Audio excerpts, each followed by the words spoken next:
Hello, fellow fan geeks! It's your fangirl Tally, and it's time for some more Elden Ring lore. Today, Square Table Gaming has the man-flies, diseased or divine. Alright, let's do this. Don't forget to hit that like button, guys. Or subscribe if you haven't already. The Land of Shadows is home to many terrifying creatures. The grave birds, avian golems built to resemble the death birds and guard spirit graves, attack us wherever we find them. The blood fiends have been twisted into rat-faced, omen-like creatures by the Mother of Wounds. The curse blades come for our lives with their murderous dance, weaving their weapons with their gangly limbs. It would be easy to dismiss the man-flies as another disgusting enemy, meant to unnerve you as you explore this land. Well, however, they unnerve me. There's much more to these poor souls than meets the eye. These hornsent, afflicted with a terrible disease, lose their humanity slowly but surely, and become nothing more than mindless creatures out for their next meal. But how did they end up this way? And where did this disease start? Today, we tell the story of the man-flies. Sorry, guys. And share our thoughts on the origins of these cursed souls. Thank you for joining us for this week's episode of Elden Lore, our weekly series where we dive into the lore surrounding the many gods, monsters, and accursed creatures of the lands between and the Land of Shadow. If this is your first time finding the channel, welcome. Thanks for choosing to spend some time with us today. If you end up enjoying this video, we have 150 more of them in our playlist. How many times am I going to ask where these people come up with these just things? Let us know, and we'll look into it for you. We also have a Discord, where our community comes together to talk about their favorite lore, builds, and anything else that pops into our minds. If it's not too much trouble, please consider subscribing to the channel after you finish this deep dive. But no pressure. Your viewership is always enough for us. With that said, let's get back to the story at hand.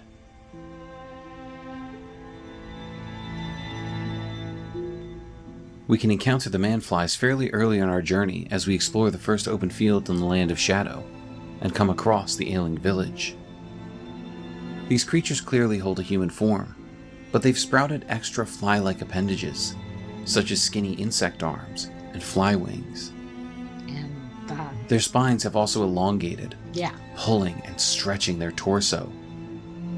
Their skin has gone white and their bodies are loosely covered in shrouds and wraps, as if they were patients to someone watching over them. This makes sense when we consider the ailment talisman, which is described as a talisman depicting a soul taken by sickness. When the weak were infected with the dreaded fly sickness, they perished well before the metamorphosis could take hold. Oddly, those who cared for the infected and made certain they were given a proper burial were never afflicted themselves. This confirms that the flymen are not their own species in the Land of Shadow, but rather people afflicted with a sickness that transforms them into these creatures. Or were they an experiment? We'll get into those that cared for them later, but for now, we can take this information to mean that those who cared for the flymen, before they fully transformed, wrapped them in these bandages. To ensure... the affliction that some of the hornsent suffered from must have been agonizing. But the pain and suffering would stop, as the flyman Ashes explained. Afflicted hornsent eventually metamorphosized into a fly-like form. It was believed that the moment the transformation took place, they were relieved from their suffering. Once a hornsent reached the final stages of this illness, and their body had become fully transformed, the pain of this disease would supposedly subside. But the words, "it was believed," are doing some heavy lifting here. Yeah. It's possible the man-flies are still in agony, but the part of them that was human is now gone, and they have no idea just how horrific their transformation has been.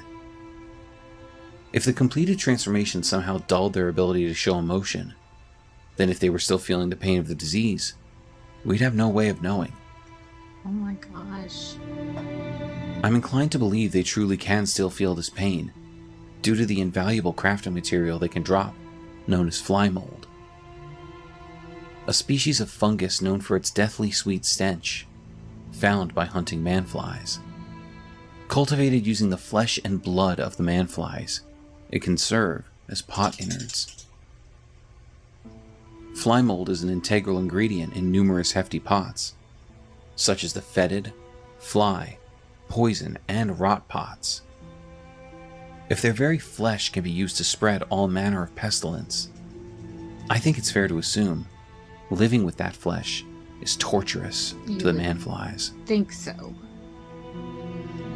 While these creatures can be encountered throughout the Land of Shadow, we can actually find their origin point in the manfly village, where many of them reside, surrounded by corpses of giant insect-like creatures. An item the manflies have a chance of dropping, which can also be found in this village, is the Silver Horn Tender, an old currency used by Hornsent, made by coating spiral horns with silver. These trinkets were once symbolic of society's upper echelons.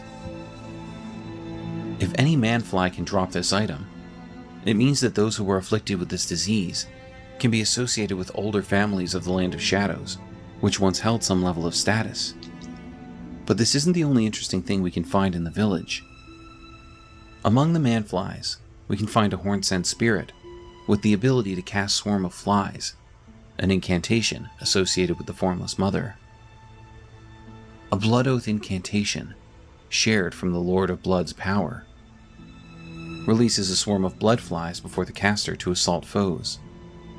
The vile swarm deals damage and builds up onset of blood loss. What?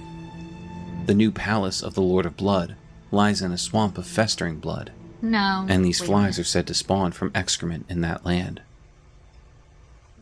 I and many others believe this man is one of the doctors mentioned in the ailment talisman, and the fact that they were never affected by the sickness, and that they have the ability to cast this incantation, Yeah. indicates that they may have been the ones to spread the manfly Spread. disease in the first place. Yeah, that's what I was just saying. I think it's fair to assume that these doctors are responsible for the proliferation of the manflies, but I believe their tie to the Formless Mother is tenuous. Yes, they use a Blood Oath incantation, but we've seen through the Blood Fiends what the Mother of Wounds does with her followers in the Land of Shadow. This aside, we can see that fly mold is versatile. The flesh of the manflies is not specifically associated with one outer god. It can be used to create pots that spread blood loss, but also poison and rot, associating these enemies with both the Mother of Wounds and the Goddess of Rot. With this in mind, I believe the use of Swarm of Flies here is more thematic, rather than creating a direct tie between these doctors and the Formless Mother.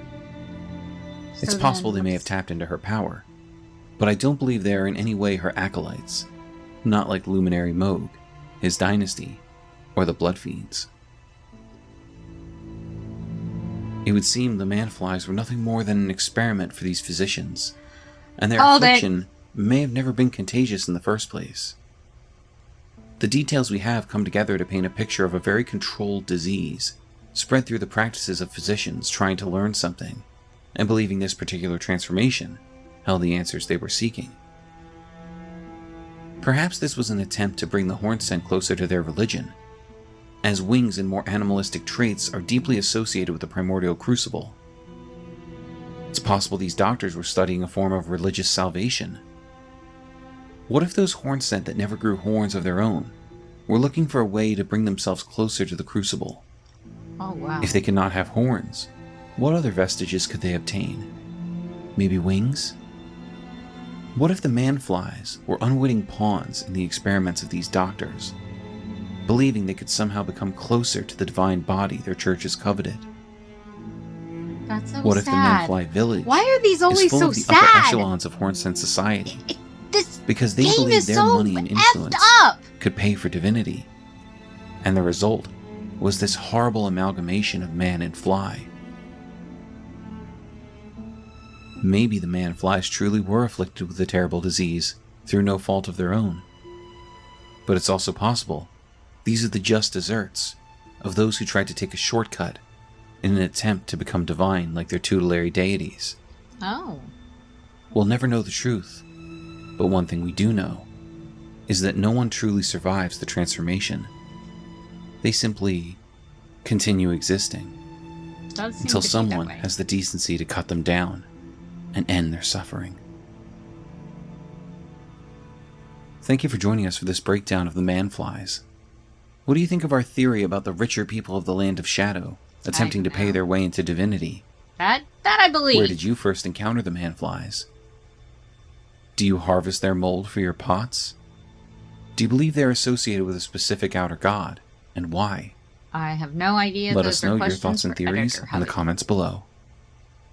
Don't forget to like, subscribe, hit the bell, and set notifications to all, so you never miss out on any of our lore dives. We look forward to seeing you again for more Elden lore. Alright guys, what did you think? Comment below, let me know.